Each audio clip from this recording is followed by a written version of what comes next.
Ooh, welcome everybody to a 100% walkthrough and platinum trophy guide for Bloodborne, a game that slowly became one of my favorites of all time. Part of the Soulsborne series, if you've ever heard of that, made by the same people who made Dark Souls and Demon Souls, and also known for its brutally hard difficulty. But I'm here to show you what I think is the easiest way to get all of the items in the main game and in the Old Hunters DLC, along with all of the trophies in both.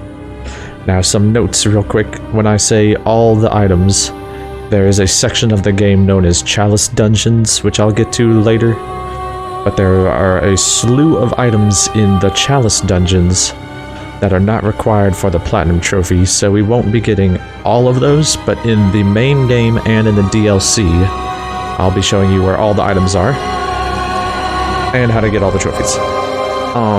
Another thing I want to mention is that I am not like a pro speedrunner. I don't like to abuse glitches or anything like that, and so I try to make my walkthroughs as accessible as possible. This is going to be to show you what I think is the easiest way to get through this difficult game. Now, I say easiest, it doesn't mean it's going to be easy, but I've played many hours of this, and I think this is the best way to go from an empty file, a new file, to the Platinum Trophy. The one thing I want to mention about all of this whole process, is I say I don't like to abuse glitches. There is one instance of kind of like save scumming that we are gonna do for this walkthrough to get the Platinum Trophy, because it saves you from having to do 3 entire playthroughs, because there are 3 endings for you to get. But if you have, skip that. If you have either a subscription to PlayStation Premium, the PlayStation Network, or PlayStation Plus, whichever the one is that gets you the free monthly games, you don't need the one that gets you their Game Pass equivalent. And or you can get a USB drive, just the smallest USB drive you can find, or just any blank one you happen to have lying around. Because what you can do is you can go into the settings and upload your save data onto the USB drive or onto the cloud if you have PlayStation Plus, and then we will proceed to get one of the endings, and then we will reload our old save data from the cloud or from your USB drive, get the second ending, and then do it again to get the third ending. So that's kind of one little glitch, if you want to call it that, that we are going to apply, just because it saves so much time that I can't ignore it. Okay, with that all being said, I like to play offline just because it saves you the trouble of getting invaded. We'll do a new game and we'll get a cutscene. Oh, yeah. Which I'll skip. Straight to the character creation. You need to enter some kind of name. Your appearance is not going to matter at all. What is going to matter is our origin. So again, this is my opinions. You feel free to play this any way you want, but we are going to make what's known as an arcane build, which is kind of like your spellcaster of the game. And to do that, we want to pick Cruel Fate because it has the highest starting arcane stat out of all of them. You can do whatever you want for your appearance. Just make sure you pick the Cruel Fate and finish up. Finalize, and we'll get another cutscene.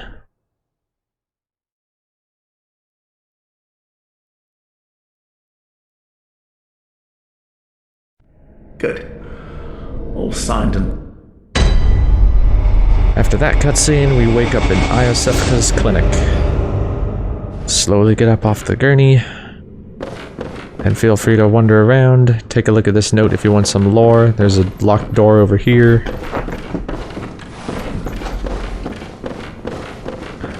And I don't know if you can hear the cat running around me. Come down the stairs after opening the only door we can.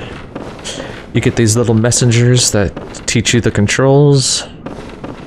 So make sure you read these if you have never played this game before. If you haven't played this game, but you've played Dark Souls games, then the controls are roughly the same. I still recommend you look at that because, like, using the quick items, I think, is different. And we come across our first enemy, which it is scripted to let him kill you. So, although it's possible to beat him to death with your bare hands, I suggest you just stand back and let him wail on you. And you get the classic "you died" screen. Might want to get used to that.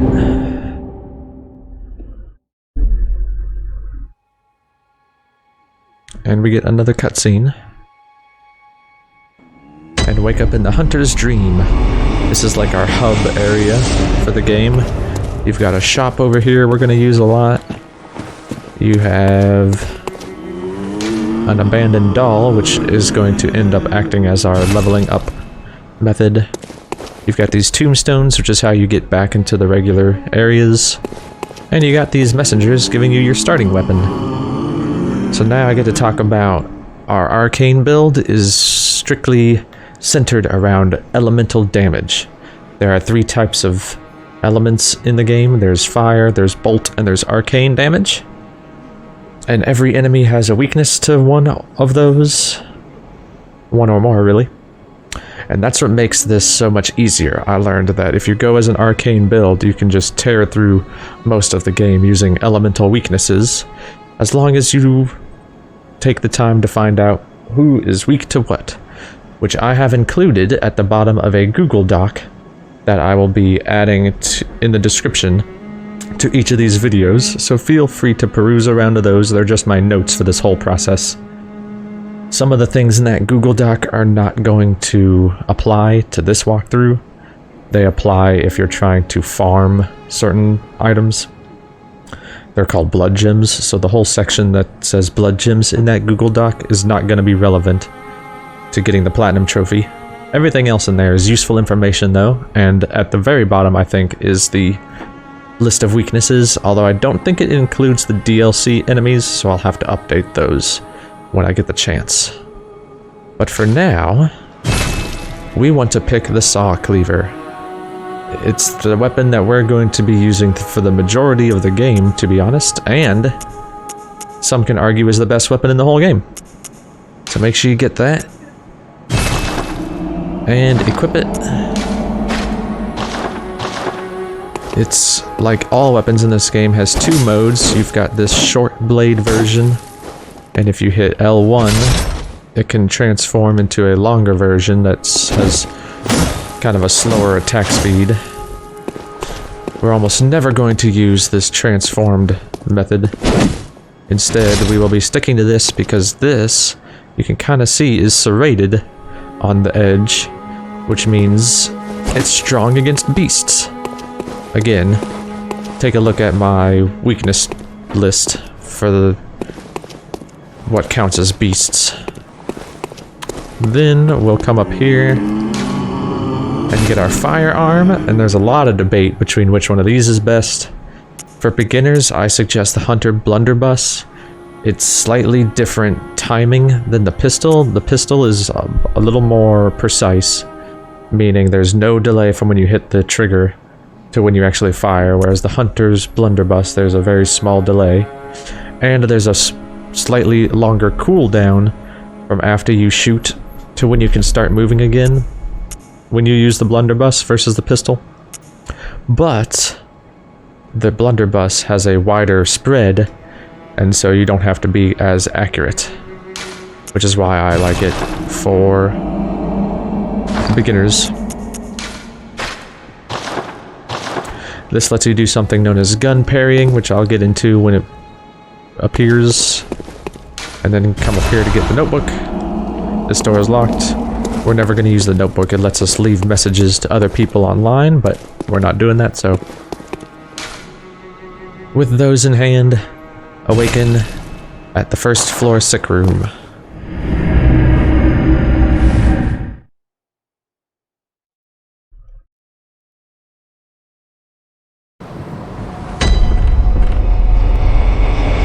Back at Iosefka's clinic, before we head back to fight that beast again with our new weapons, turn around and go up these stairs. And this is actually a door leading to the room we initially woke up in. It's now closed, and you can talk to Iosefka on the other side. Are you? Then I am. Please. She gives you Iosefka's blood vial. Go and good. Blood vials in this game are like our health potions. Oops. So equip this one to your quick items, which you access by using square. And Iosefka's blood vial is a special one. You can only have one of them at a time. And it heals for more than your normal blood vial does. And then come back into here, and before I fight him, I get to talk about how death works in this game. Again, if you've played Dark Souls, it's basically the same. Whenever you die, you leave your experience, which in this game is called blood echoes, on the ground. And in order to get them back, you have to return to where you died and pick them back up. The difference being in this game, sometimes your blood echoes are actually picked up by enemies in the nearby area. As you can see, you can kind of barely see it, but this beast's eyes are now glowing white. That means he has my blood echoes. Now, I didn't have any blood echoes to start with, I don't think. Or maybe I did. So it doesn't matter. But in order to get the blood echoes back now, you have to kill the enemy that has them. So slowly, and you can actually kind of come around to the backside of him. Around this column. If you just walk slowly, you can get around him. And... oh. That went well. This lets me talk about rally potential while I'm at it. Oh, I did have some blood echoes.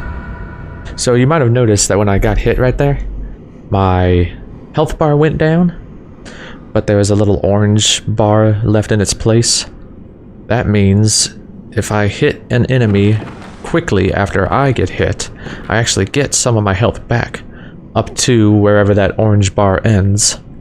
It's called Rally, and it only lasts for like 2 or 3 seconds. So whenever you get hit, try to hit back as quickly as you can, because you can get that health back. It leads to this game playing out a little more aggressively than some of the other Dark Souls games. So with this guy dead, let's pick up the blood vials. Come through the door. On the left is more blood vials. Continue forward. Open this door. Out into this courtyard where you have a locked gate on the right, an unlocked gate on the left, and some quicksilver bullets in front of you, which is the ammo for our gun. And is actually going to be the ammo for our spells. Now, it will be a while before we get any spells in this game, because they count as items and you have to find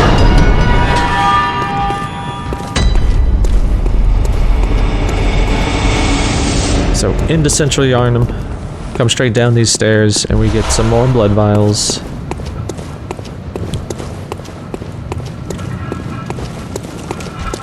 And we get our first enemy right here. It's a huntsman. Past this carriage.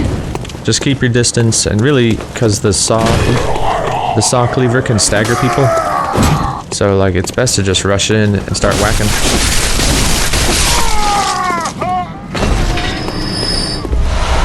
And sometimes they drop items. Continue forward, and you have a lever here that will lower this ladder. But don't take it just yet, because we got an item to get here with some blood vials. We've got an enemy on the ground in front of us here. Just wail on him twice. One here, same deal. And behind this is another item. Some Molotov cocktails. Looks like they didn't drop anything. So now we can go up the ladder. That gate at the end of the walkway here is locked, so don't worry about that. By the way, you can sprint. Oh yeah, ignore the screaming banshee there. You can sprint up and down ladders by holding circle, and you can sprint anywhere. And we have access to our first lamp, which is basically the bonfires from Dark Souls. They transport you back to the hunter's dream. Before we light that, let's talk to Gilbert. Oh, you must have had a fine time of it. So you'll notice right there. Let me finish talking to him. this game has a motion sensor thing for the gestures in the controller, and I don't know if it's my controller because it's old and it might have been tossed a couple of times, embarrassingly, but my gestures just go off randomly, and I've seen it happen to other people as well, so I don't think they quite programmed it correctly, but that might happen. Luckily, it never happens during combat. Make sure you talk to every NPC until they repeat themselves, much like in Dark Souls. There's not a lot of NPCs out in the open, because this is dangerous night of the hunt. A lot of them are locked inside, and so you can talk to anyone that has this red lantern outside of their window or door. Now we can light our lamp. And we're actually... Yeah, it lets you know about waking up a hunter's dream. We're gonna pause it right here, and on the next episode we'll tackle all of Central Yharnam. So, before I leave, I want to tell you that you should always go to System, and scroll down to Exit Game if you're gonna quit this game, just to make sure that it saves properly. And when we come back, we'll tackle this dreary looking area. But until then, stay safe.